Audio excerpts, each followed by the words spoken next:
Good evening, everyone. My name is T. Coker. Thank you all for coming out this evening. I and my team are very excited to show you what we've been working on over the last 2.5 days. And you're in for a treat. We've got a lot of great stuff to show you.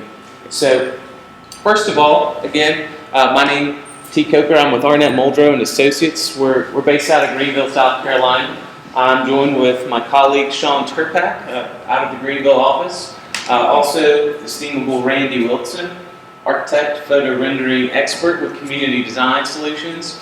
The potential future mayor of West Pell's Lake Sanders, the mustachioed one, very talented.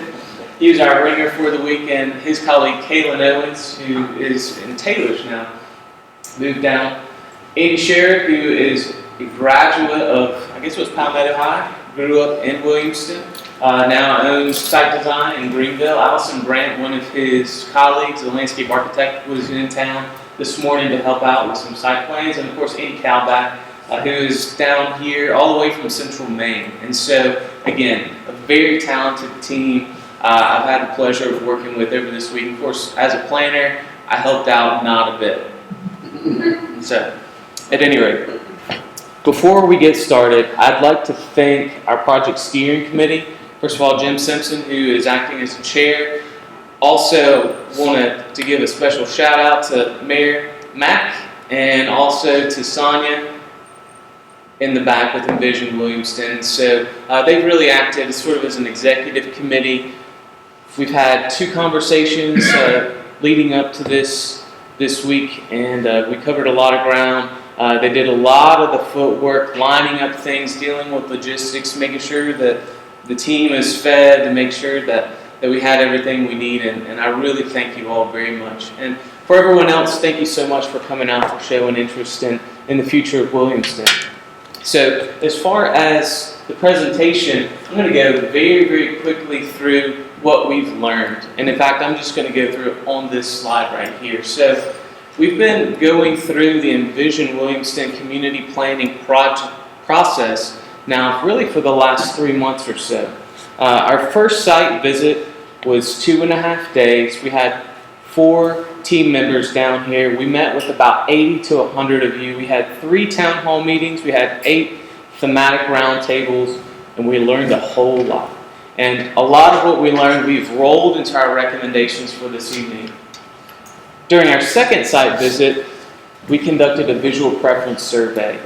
We did so the evening of the event, and actually all of the visual preference survey is still up in the hallway. And so that provided the community with an opportunity to show our team the type of architecture, even the type of street posts and park benches that you'd like to see.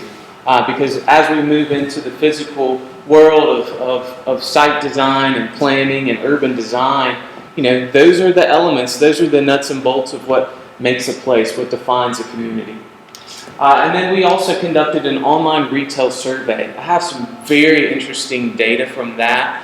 To a degree, it confirms what we all probably suspect, that folks want a grocery store, that in a sense you've been trained to do a lot of your shopping in Anderson and Greenville. You wish you could spend more money here in Williamston, but you feel like you don't necessarily have the opportunities to do so.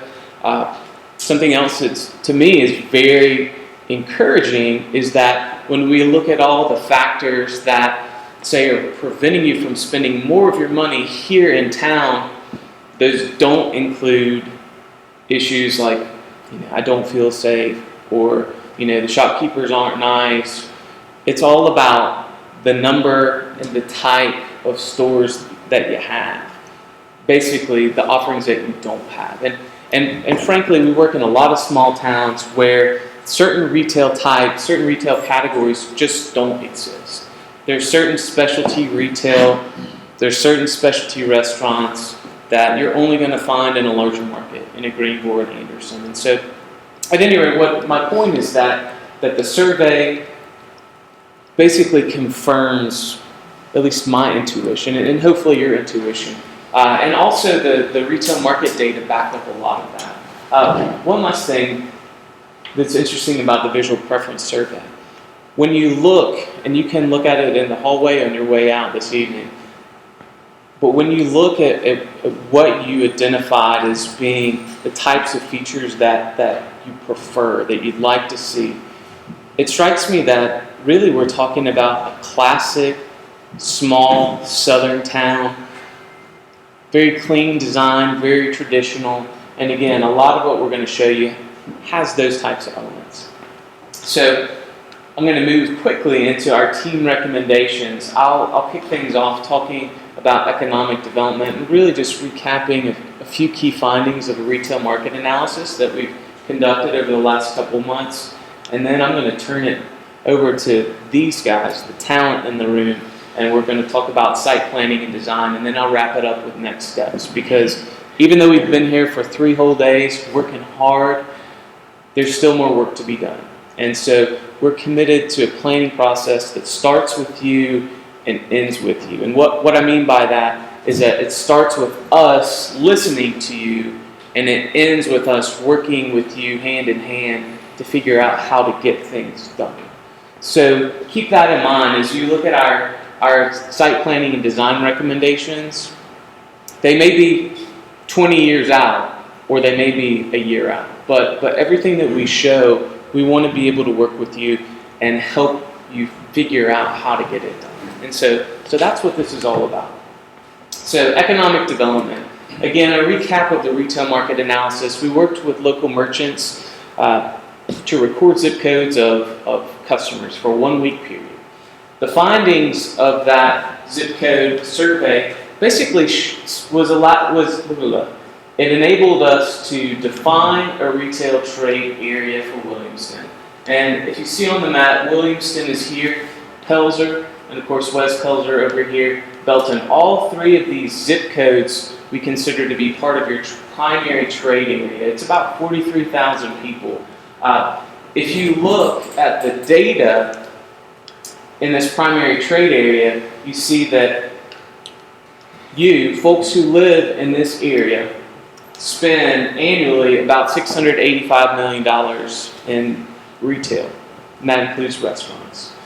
Now, when you compare your purchasing power, how much you spend on an annual basis, with how much stores and restaurants in the same area sell in products, that's only $298 million. So that means that basically every year, close to $400 million that you have in restaurant and retail spending power, you're packing up those dollars and you're taking them somewhere else.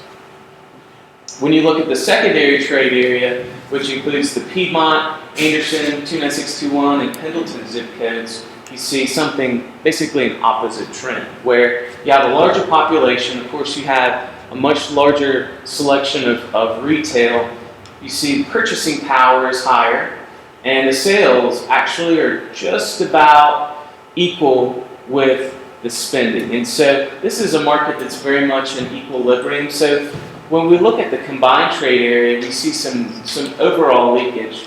And realistically, Greenville and Anderson, it's nice to have those cities nearby, but it means that a lot of dollars from here, and obviously, and even from Piedmont and the outskirts of Anderson those dollars are being spent in Anderson and in Greenville.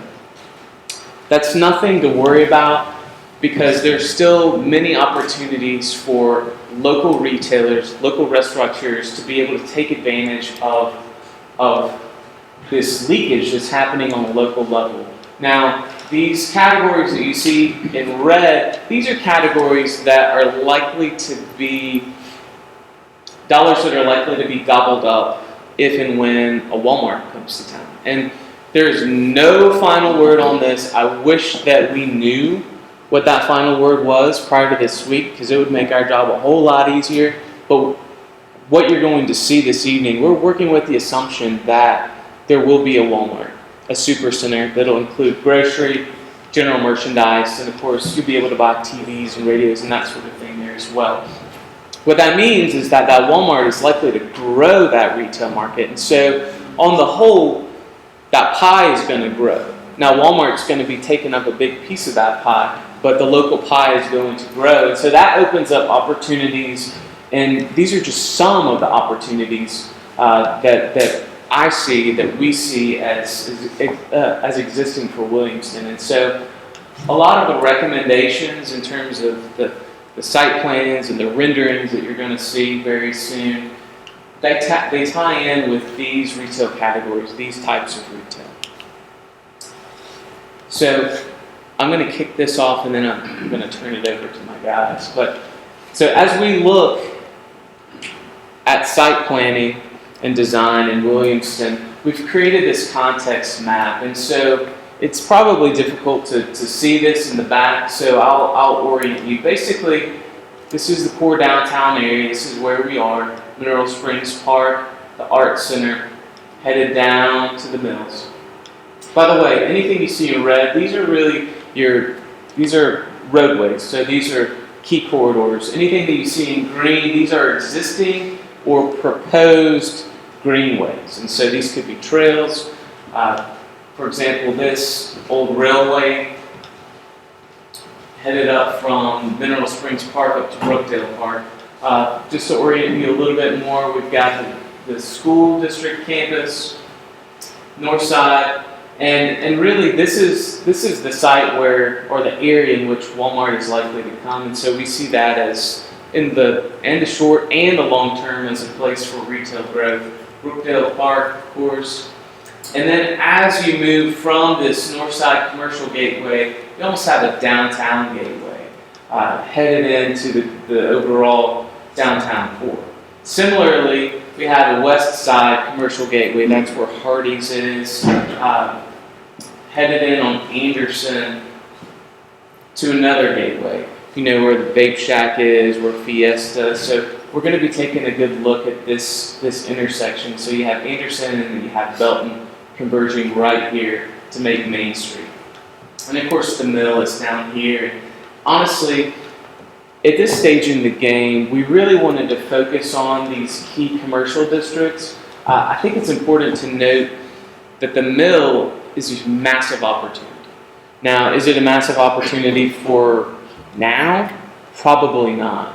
But a couple of us, we've taken a look at it, we've thought about it, and there are mills like it all over the country that have been rehabilitated, redeveloped into residential.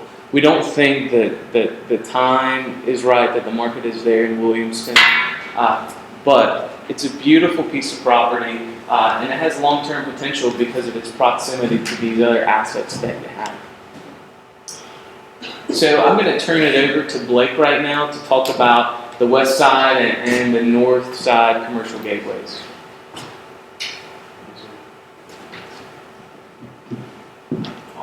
There we go.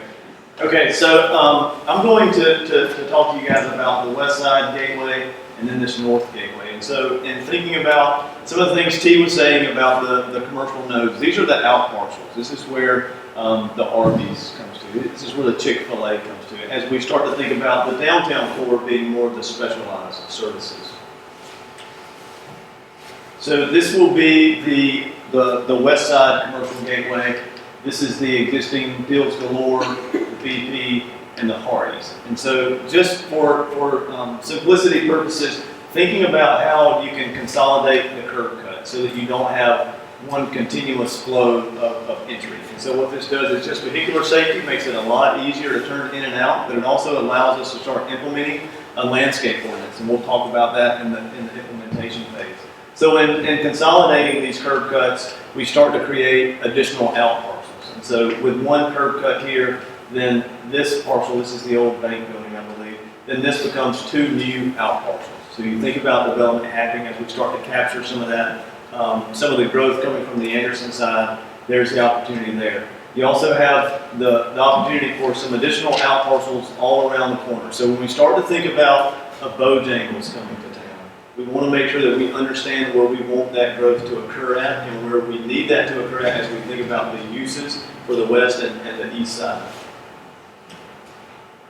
Likewise, with the north corridor, again, this is under the assumption that Walmart comes to town. This is a little bit of a different look at things, a way to realign some of the roadways so that we give additional out parcels for that development. So existing, this is the Fred's building here, this is Burger King. So existing, we have Courtney Street that comes in this location. So if Walmart comes, we understand that they will expand Greenville Drive, that there will be a red light here.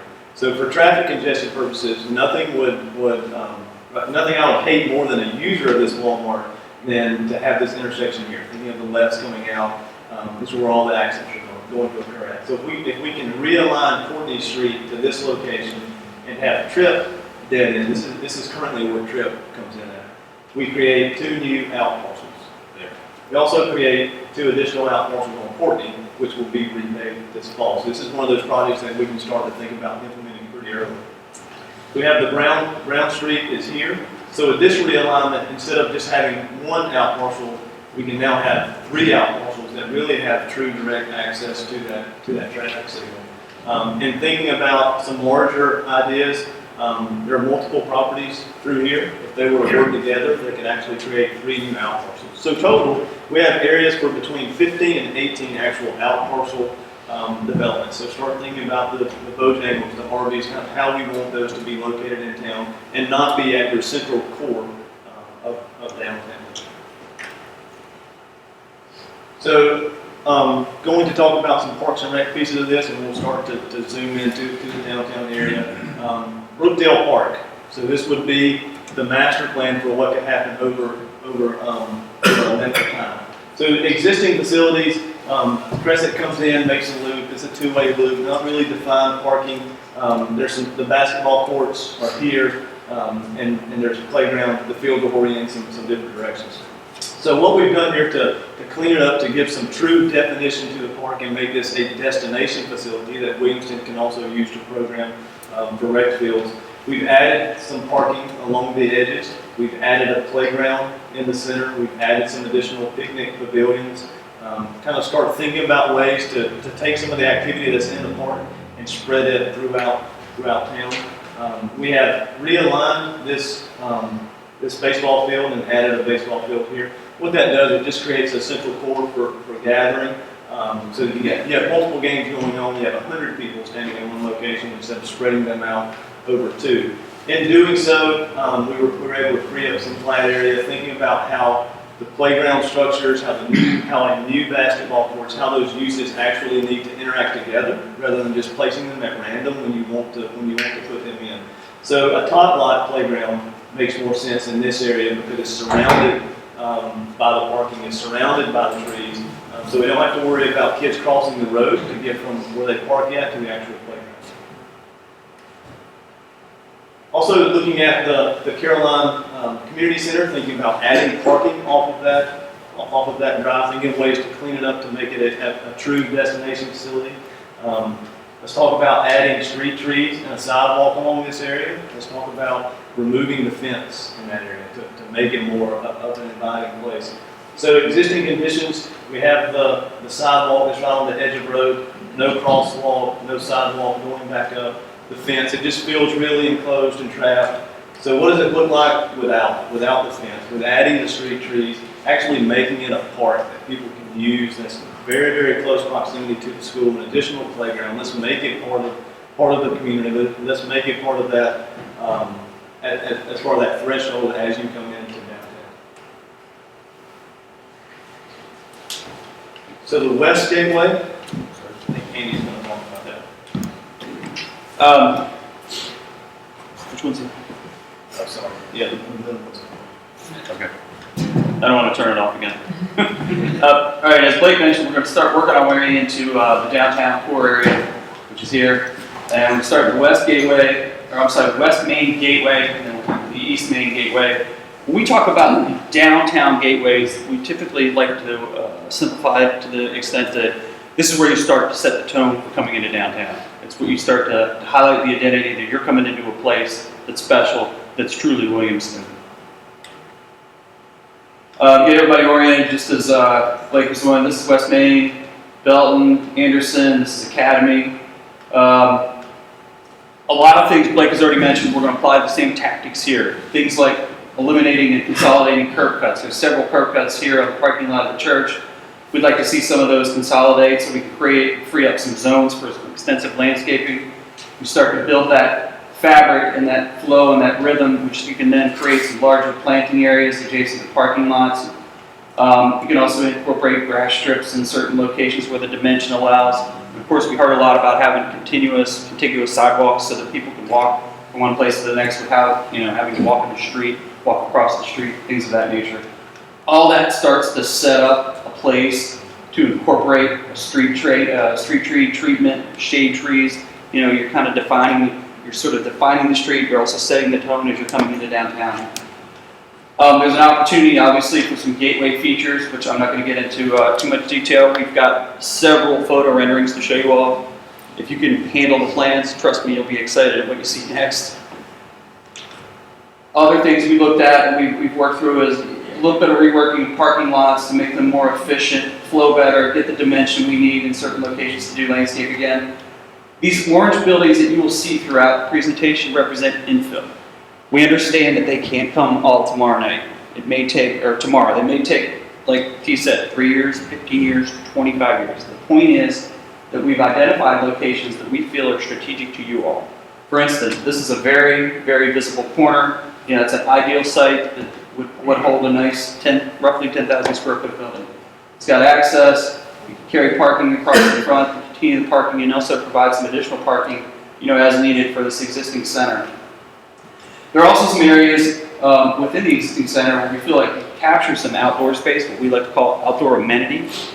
For instance, if there's a food or restaurant user that may be interested in a piece, when you see these throughout the plan that we're going to share with you, those are good locations. They like corners. They like what we refer to as end caps.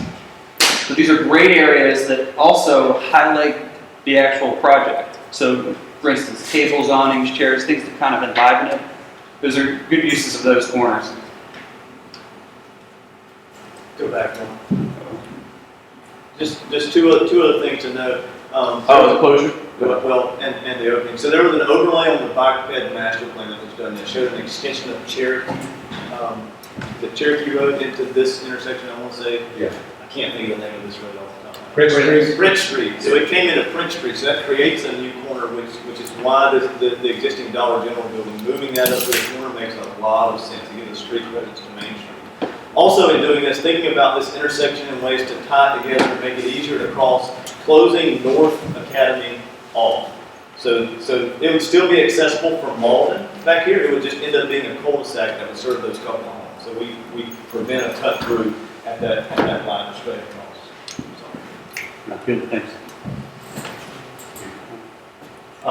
So coming into that west main gateway, there are a couple of buildings and a couple of sites that really afford an opportunity to foreshadow the experience that you're going to have in the downtown core. Of course, this is King's Home Cooking Restaurant in its existing conditions. You can fast forward to that. Oh, sorry. And the desire here, as Blake alluded to a while ago, when we say congregate curb cuts, that's kind of a fancy word for people like me. What that means is minimize the driveways, okay? Because if we can minimize the driveways, then it affords us opportunities to introduce grass planting strips for landscaping, as well as a sidewalk that allows the pedestrian to walk and not feel like every time they take 2 steps they're going to be cut off by a car. And so that's one of the big features that's shown here in the foreground of Kenny's. In addition, given the nature of the business that operates there, we're thinking some gestures like a front porch off the side would lend itself to the kind of home cooking atmosphere that it entails. And imagine now people coming in on Anderson Highway, seeing this sort of appealing, inviting sort of atmosphere along with some really cool neon signage would be great. You go to the next slide, please. All right, so this places us at what we would consider to be, we've had a lot of conversation with the general public over the last few months about 2 gateways that we feel like announce specific arrival into the downtown area. And this is one of those. By way of orientation, the shadow being cast here, of course, is from the Vape Shack. Does everybody know where we are? The church appears to the right, and you can see the West Main Plaza in the background beyond. And in the next slide, what we see are some conditions. Thank you. I'll do it. So again, what we heard a lot was, all right, number one, we want to really anchor this triangular shaped area. Well, given the fact that you host these mineral springs, it seems like the presence of a water feature makes sense. We also want to pay homage to this really wonderful palm tree that exists right here. That's a joke. You can laugh, it's okay. But by virtue of adding some additional palm trees in this water, we both pay homage to your history as well as announce a really kind of spectacular arrival sequence into this pivot point that gets you onto Main Street. You already have this median right here. All we're advocating for is for you to saw cut it and put in its place some low ground cover and some plants and flowers. And of course, one of the most important features in this photo simulation is this wayfinding trailblazer sign. This is geared towards to the traveler and the automobile to give them a clear way to navigate your downtown. It just highlights a couple of key assets to be found. Far in the background, you can see a hint at that infill building that Andy alluded to that would sort of anchor that corner and deflect your vista or your view towards the downtown. I think it's very important to note that we pulled that back from the corner. Traditionally, we try to pull it up. But in this case, we wanted to pull it back because we didn't want to prohibit views into the existing West Main Plaza shops there. So again, existing conditions and proposed conditions. Next, going down, now we've made the turn. I think you know where we are. Right on the right is, this is where the old water tower used to be. And of course, this is what we're referring to as the West Main Plaza or the Plaza at West Main. And some of the proposals here would include clearly delineated bike lanes, segregating the sidewalk from the roadway with a small grass planting strip. Again, saw cutting the median in the middle. Of course, we'd have to work with DOT to see if they'll allow us to put some trees and things of that nature. But all of these gestures, especially the banners and the trailblazer wayfinding sign system, what we're trying to do is just put things in the visual cone of the traveler so it would automatically sort of calm or slow down the traffic by virtue of enriching the visual environment. Next is the actual shopping center itself. We were pleased to meet with, I may miss the name, I'll do this, Misty and Roxanne and your father, Tommy, right? And John Harper. Well, I didn't remember. And met with some of the property owners there who all had shared a common willingness to work together to pull off a facelift for the overall shopping center there. I regret to say that Shawn did a beautiful logo to kind of brand the shopping center, but we forgot to put it in the show. But we will definitely include that in the report because the reason we feel like that's important is right now, people struggle to say what that place is. And so right now you can only say, we'll go to where Fiesta is, we'll go to where the Fight Club is. And so imagine the power of being able to say, you know, Misty's Foothills Pawn Shop is located in the Plaza at West Main, or West Main Plaza. And now all of a sudden we start to identify these places in the town that people can identify. We have the park, we have the plaza, et cetera, et cetera. And so that's coming. When we talked about coming up with a common facelift, there was a willingness on the part of these property owners to work together in sort of a property owners association to come up with a common look. There's also some incentives that we think we can bring to bear to help allay some cost to all the property owners in the area as well. But what would you use to kind of unify the architecture of right now what probably 18, 20 disparate buildings and business uses? In the past, things like stucco have been used, and that's a perfectly acceptable material. The only problem with stucco, especially if you put it over brick, is that if there are any maintenance issues and you have to rip it all down to get to the brick.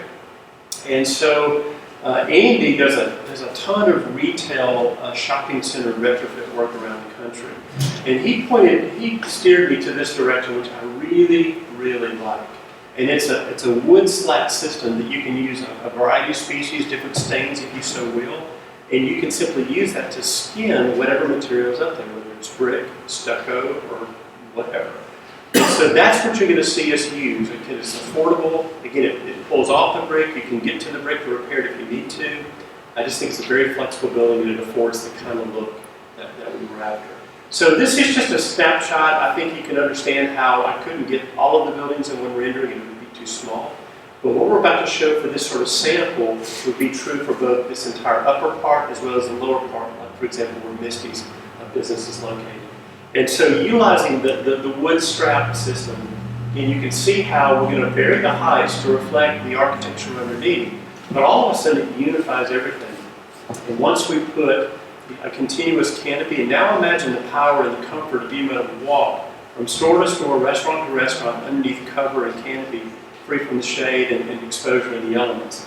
We love the stacked stone that we see present throughout your community, whether it's at the mineral springs, columns, and things of that nature, your gateway signs. And so it just seems like it's a motif that would seem appropriate to your particular situation. So again, kind of the before and after. I think by hanging flower baskets and things of that nature, it also introduces color. Ideally, if all these owners can work together, we also want to propose some renovations to the parking lot itself. And that may allow some opportunities to introduce islands and trees that just warm up the entire atmosphere. So my hope is we can move from this, utilizing the same signs that are currently on the buildings, on the unified top, and really sort of give an overall facelift to the entire shopping center. So now we're going to move up to the East Main Street gateway, which is here, obviously on the east side of downtown.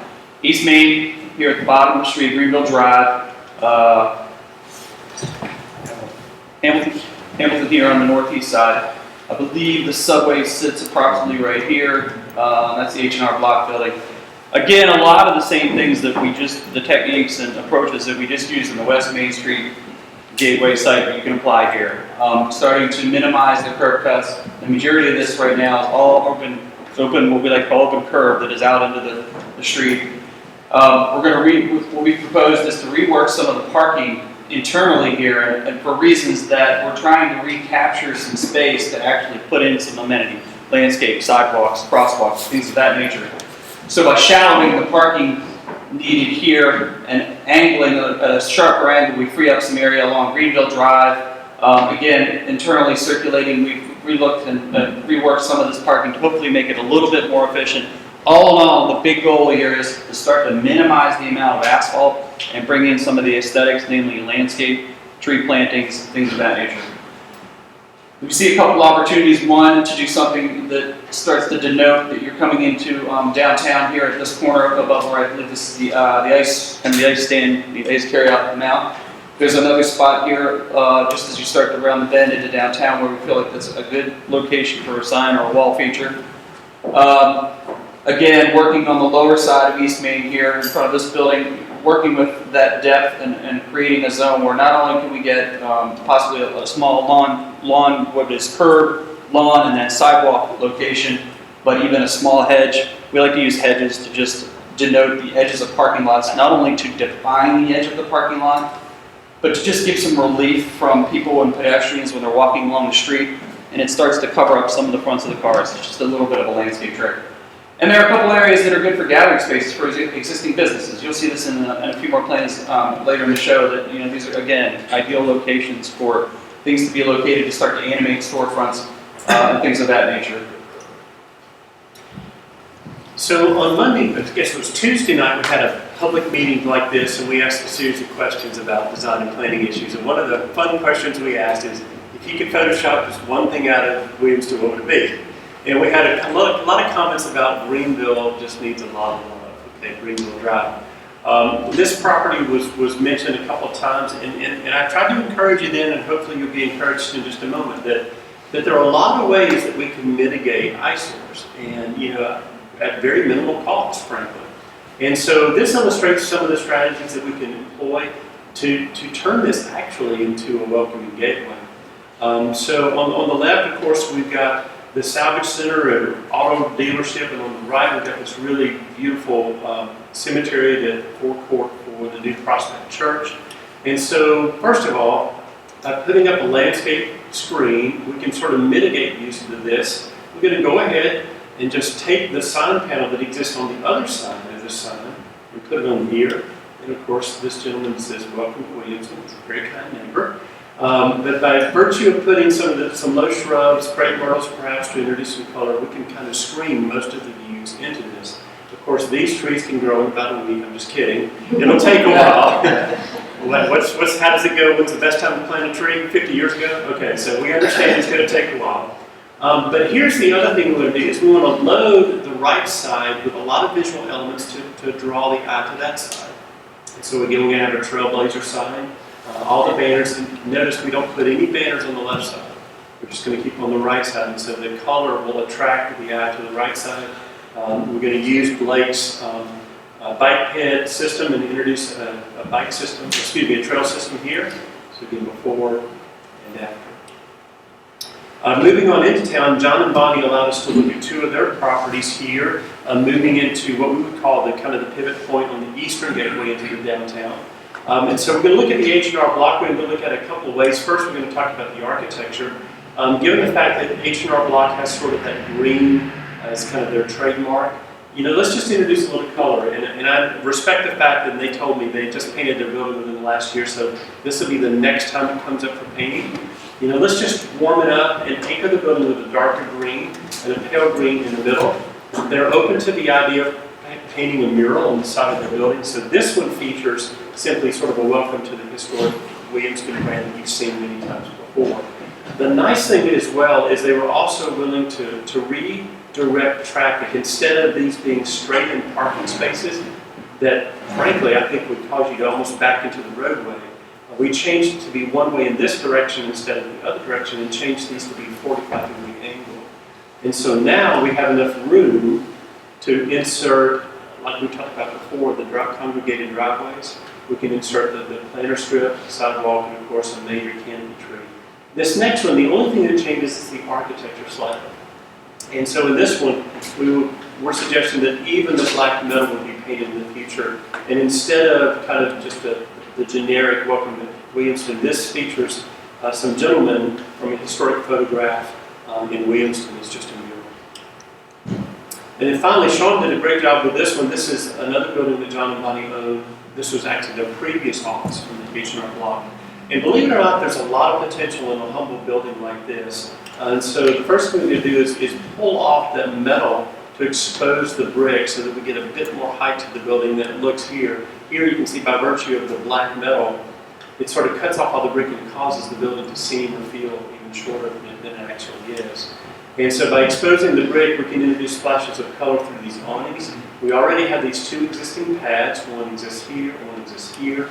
And so the thought is we bookend the two ends of the building with food-oriented spaces. Ideally over here a coffee shop, over here an ice cream shop. And who would want to open up an office in between those two, right? And so by redoing the parking lot with a little bit of screening between the former H&R Block and the current, as well as a privacy fence, you can really start to create a space for this humble little building. Oh, one more. You may have seen this one before. We did this one as a part of the branding exercise. But this is really a real key place in the life of your city because this is when you sort of make that gentle right turn into the core of Main Street. And so using, and right now, let me just say it for the record, ideally we'd love to see some of these signs go away or be lowered, okay, but for now we're just going to work with what we have. And so let's try to recapture that billboard for messaging pertaining to the city, and again, enacting one of those low stacked stone walls that would deflect the vista towards the downtown, landscaping both above and behind and in front of it. And again, our Trailblazer signs and our banners to kind of complete the picture.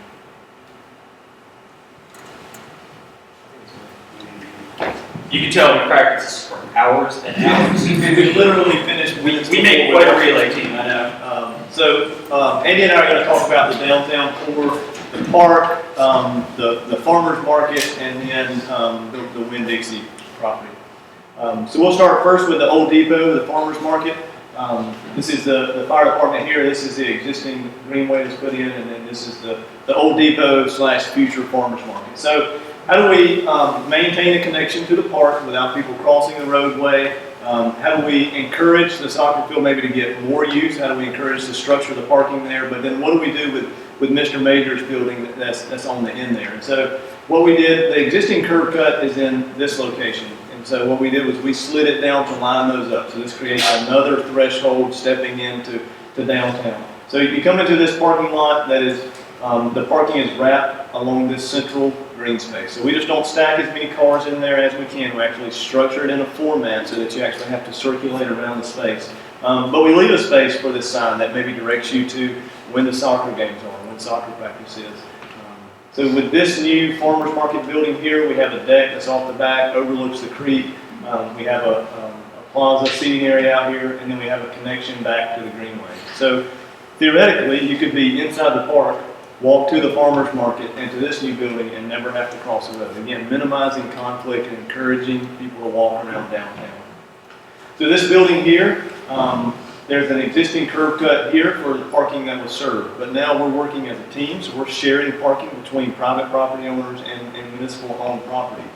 So in doing so, we can actually have a drive-through around this building. So we can actually make it a cafe, a coffee shop, something that requires the drive-through around. And then we've also got a deck and an outdoor seating area here. So we've really brought a lot of attention, a lot of people to this space to actually engage in it and make it lively. So here's the existing building as it sits. Great storefront, great presence on the street. Really has turned us back to the depot, turned us back to what's going on at the soccer field. So simply adding a new awning, adding the outdoor dining that we talked about, having the structured parking, having the deck, really start to turn the attention really away from the road, but turn it to what's going on at the market, at the soccer fields. So this is the old hotel site. This is everyone just take a deep breath as we go through this one. The old hotel, as it's called, personally 33 years old. I don't remember anything ever being in there. I always remember it being vacant. This is the Mead property here. This building doesn't have a roof on it, and then the journal is just off to the side.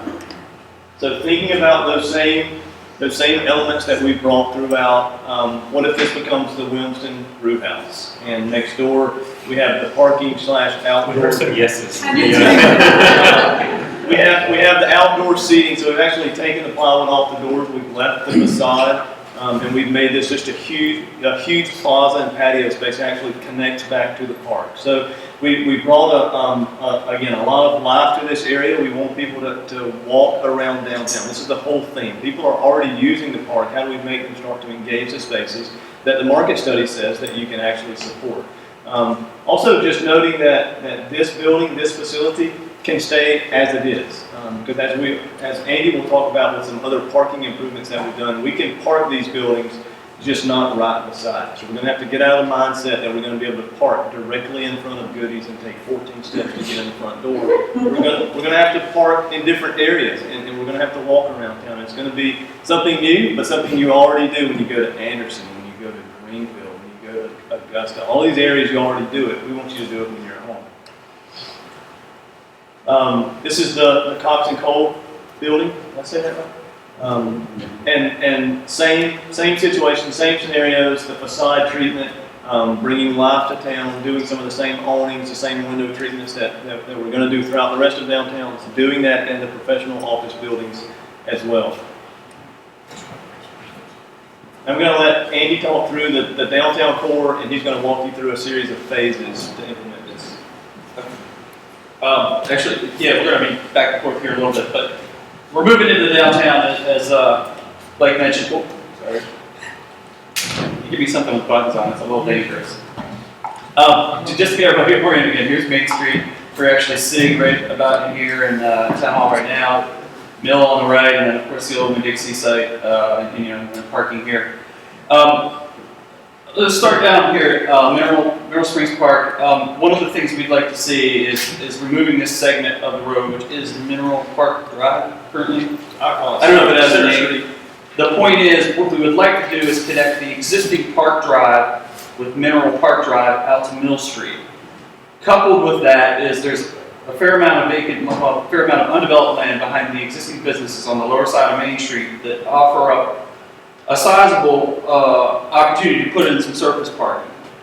Part of that is that gives all of these businesses a place to provide some parking, not only for employees, but also for those who will be shopping hopefully in the future at these stores and or living potentially.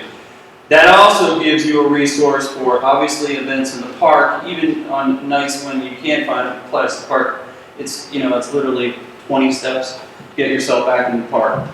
It gives the presence. You'll have people circulating through the park. Oh, look, there's parking back here now, so it will be very visible. It will be very legible, and hopefully will help to serve the community. With that said, one of the important parts is that hopefully somewhere through the stack of buildings that exist, we can get a connection, pedestrian connection, to pull people from these parking spaces out onto Main Street. Our biggest goal is to get people from here and ultimately from here on the ball fields into downtown. There's a lot of foot traffic on the ground. Heard the mayor say it, I gotta get them downtown, we've gotta keep them down here, we've gotta generate activity. Hail, hail, we preach that everywhere we go. As we move up from Main into the old Winn-Dixie site, what we would like to do is to realign Pelzer Avenue, centered on the building, well roughly centered on the building, with this existing intersection. Some tricks that Randy mentioned, our office works a lot on retail centers. We call them repurposing, revitalization. A lot of them are strip centers. They involve typically looking at the site from a planning level, looking at the site from a detail level. Often it's rebranding, often it's architectural improvements. You've seen some already that Randy showed you. And what we like to do is, it's a bag of tricks. And the ultimate goal is to start to leverage interest again in luring tenants. One of those tricks is to go ahead and you make some entrance enhancements. It's as simple as introducing a median, doing some landscape that might be hedges, some seasonal color, perhaps a new sign, if that's what it needs, and then starting to build on some streetscape. We decided that it probably makes sense to do this in pieces. You can't do it all at once. But if you start to beautify this, then perhaps what you can do is also carry that theme through, but in a simpler fashion. It might just be as simple as lawn panels, a walk connection, and some shade trees. Behind all this is we also want to make some connections to start to get back to ball fields.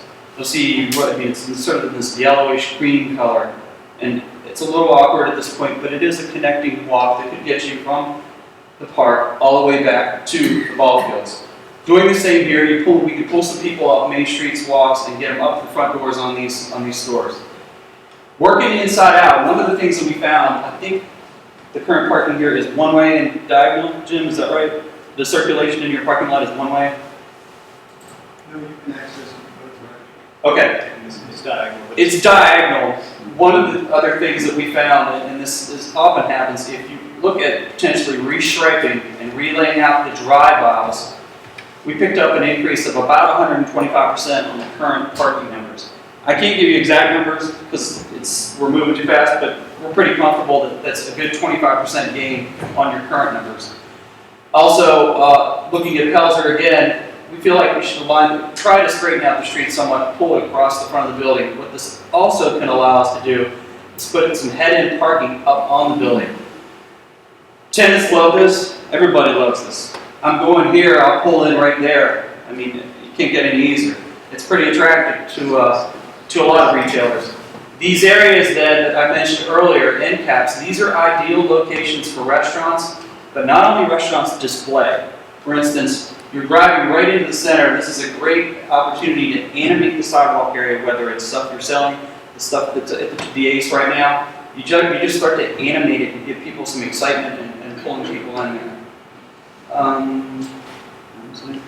don't think you are, other than the dash that you see, that's the existing Pelzer Ave, and then this would be the new Pelzer Ave. So we're looking at ways to swap property in there to make it work, to make this work as an entire shopping center, not just thinking about out parcels. Remember talking about the out parcels, we're pushing those to the outside of town.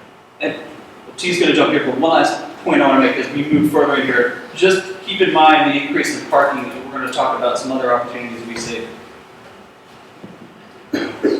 So as far as the initial opportunities, kind of the set of ideas that we're putting on the table, I'd like to flesh out what you see here and here.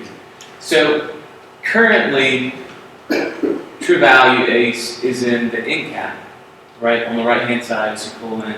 The 42,000 square foot space in the center of the old Winn-Dixie, obviously vacant. The property next to it, old CBS, is vacant, and then you have Goodies on the other end cap. This is Jim's very nice garage. It's just to the right of the shopping center. And so, as Andy said, end caps are very attractive to tenants, and they're especially attractive to restaurants. And so, if you look at the numbers, it says you can definitely sustain full-service restaurants. So we're playing a little bit of what if here. But what if we could get J. Peters to come to Williamston? Well, would they want to take up 42,000 square feet? No.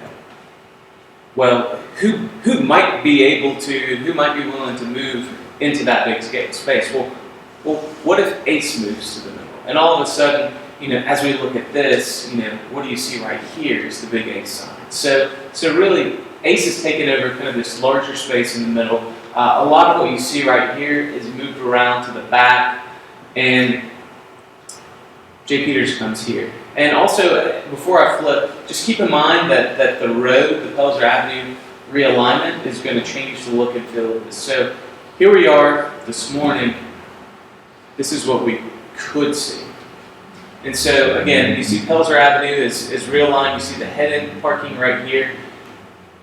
Right here on the corner of J. Peters, you have the outdoor dining. Some screening right here to really just to kind of cover up, obscure some of the storage units in the back. Again, a reskin, some new materials right there, some stone. This costs money. And obviously it costs money for Ace to move, but again, you have a very attractive opportunity for a restaurant right here. Jumping back, let's see, where are we? Right here. We've got MV Pizza and then the old video rental location right here. So, thinking about Walmart going out on the north side, we've got a library that would be essentially an out parcel to the Walmart. Well, is a library the best use for that piece of property? We don't really think so. So when we think about the library, we think about civic uses, we think about community, and so what if this becomes the library? And all of a sudden, the true value of the property in front of Walmart, the current library site, we're able to realize that. And so what I'm going to show you is another what if. Hold on just a second. Yes? Where are you going to put the pizza place at? We're going to move MV Pizza to CVS. So all of a sudden, the full strip is full. All right? So MV Pizza right here, video rental. Because we have to keep the pizza place for my children's purpose. We went there for lunch yesterday and it was awesome, so for us too. So here we go, the new Lander Library location. And the square footage currently is about 6,000. This is more like 8. What I really like about it, other than its proximity to the ball fields, to the park, to the rest of the downtown core, the connectivity to everything, the in-town neighborhoods, is that you also have this nice outdoor space. And so, right here we see kids playing, we see a nice, very attractive retaining wall, we see trees, we see an opportunity to advertise what's going on in the library. And just keep in mind, the town hall, where we are, is just on the other side of this building. And so you're starting to lace together some of those civic assets, some of those recreational assets. We're filling up the existing strip mall, we're adding a restaurant to the mix, we're realigning the infrastructure so that it makes this a more physically attractive and it makes it also more attractive to the market. So I'm going to hand it back over to Andy and I'm going to let him talk about a little bit further down the road. Yeah, what we're going to look at now are two, it's a build on a scenario for some longer term opportunities. As T mentioned, now we've got some energy and excitement back in the larger footprints of the buildings. We've got plenty of parking, we're comfortable with that. So what that does is it starts to free up the corners along Main Street and the newly aligned Pelzer. These are ideal sites that also start to sort of build that downtown fabric, as we like to call it, with a little bit of respect. I'm not showing it on this drawing, but there's a curb line roughly here, and the existing Main Street buildings are there, and what we like to say is they front the street. There's not a narrow walk, but there's probably 15 feet from curb to facade. What we would suggest is actually carrying some green through as out of respect for what is happening, believe it or not, all the way over at the park, and I'll explain that more in a little minute. Obviously, we would open this up to parking, and that would help to park this site, and we minimize some parking here, but we feel like, with all of that parking combined, it should be more than comfortable. Coupled with that is to start to add some additional landscape layer, and what this does is it we like to call them, they create rooms of parking. It just breaks down the environment. Some people will obviously start, if you're shopping or visiting here, you park there, you might park here for this, and then if you're up at the Ace or the restaurant, you park up in that quadrant, etc. Now taking a big brush stroke, we've heard a lot about we need to get people downtown, we need to get people downtown, we need to get people downtown. We work in a lot of small communities where the number one thing we do is we look at your existing assets and then how do we build upon them. Two of the biggest assets we see are the park here and then the recreation fields that are up here. The challenge that we found when we got here was you've got this, you sort of have this wall with Main Street on the lower side. You have the park, you have a large retail center here, and you have a large recreation area behind you, but they don't feel well together. They don't knit themselves. So, as he mentioned, there are opportunities to right now. This is we just looked at. Just to get everybody again. Sorry, Main Street is here. The relocated Pelzer from the previous slides is here. Mill again, and that would be Mineral Park Drive at the bottom. And that's Jay Peters. And that's Jay Peters that you just saw in the previous. So taking a look at this as a holistic, when Blake mentioned earlier, we've got a lot of out parcels out on the corridor nodes that are attractive to commercial. If in fact Walmart comes in, there are a lot of things that like to go and they like to follow Walmart in from a commercial standpoint. So we said, hey, why don't we look at downtown if it's not hinged on this commercial center? Why don't we look at downtown if it becomes a mixed-use center that would actually even have places for people to live? That's not to say that there aren't commercial spaces, particularly in the ground floors of buildings that have great frontage like here on Main. You keep the restaurant, but you also start to introduce other uses. Perhaps it's relocating the library, perhaps it's office, perhaps it's business uses, perhaps it's live-work units. So by doing that, what we've done is we've extended Pelzer Avenue, again, through what used to be the building here, and we pulled the park forward to this connection with Pelzer, and we've created another park edge that is ideal for some building frontage. In the interim, we're talking about long-term, so this sets it up to begin with, but even these spaces that are these sort of striped color would offer even expansion off of this building. There may be other tenants and other uses that long-term, what you're doing is you're kind of creating an extension of the downtown in sort of a new format. Again, parking internally and behind the buildings is what you like to see. You've got some nice walkable streets with, that are animated, and it's got streetscape, streetlights and benches and things of that nature.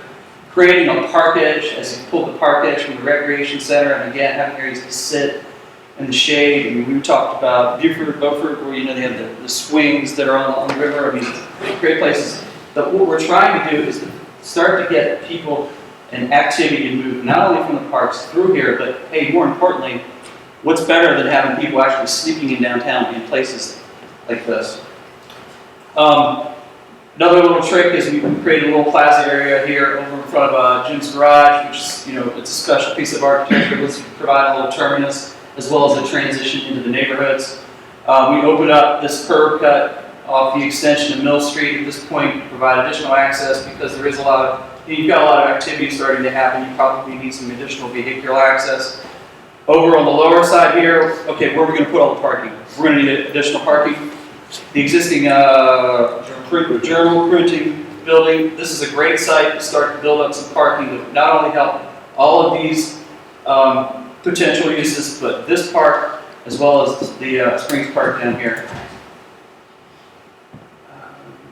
Sorry, that hurts me moving there. Again, what we're trying to do is just bring the activity, bring the life in. The other thing we haven't touched on too much is this is a great park space. It's very active. It's very, it's obviously successful. The one thing that is, we'd like to see is spread the wealth out a little bit. There's a lot of structures.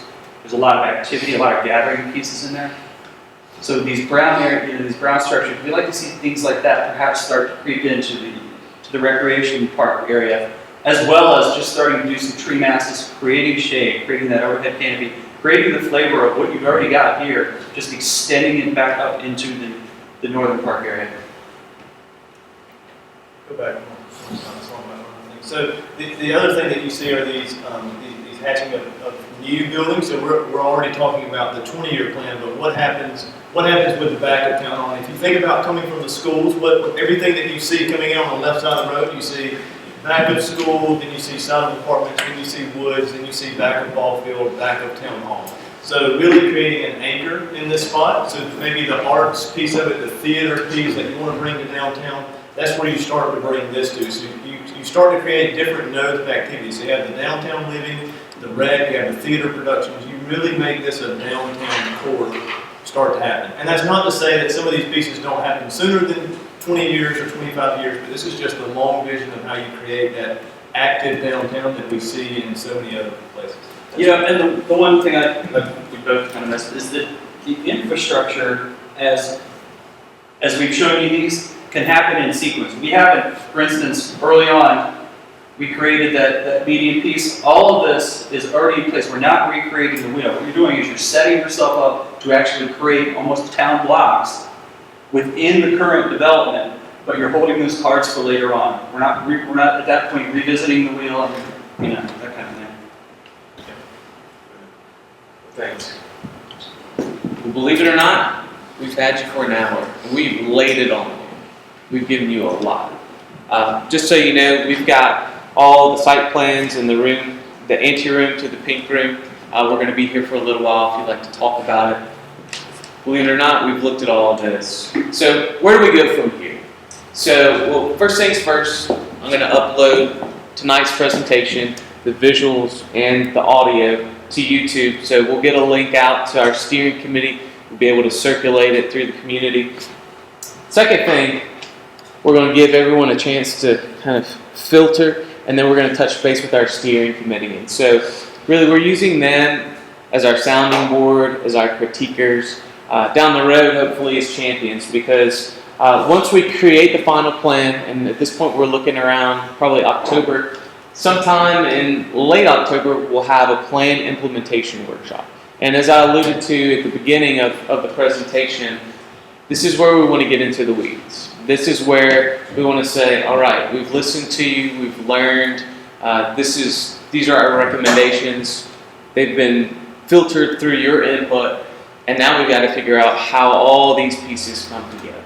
So, who's going to do what project, how's it going to happen, when's it going to happen, and of course, who's going to pay for it, how much it's going to cost. This is a level of detail that we want to get into because we want this plan to be something that you can go out and act upon over time. So with that, I'd like to allow you to go on with your evening. Hopefully, if you haven't had dinner, you'll be able to go home and have a nice one, or go to ND Pizza and have a nice slice. So thank you very much. If you have any questions, you're welcome to shoot me an email. My address is right there. Otherwise, my team and I, we're going to be floating around for a little bit. Thank you.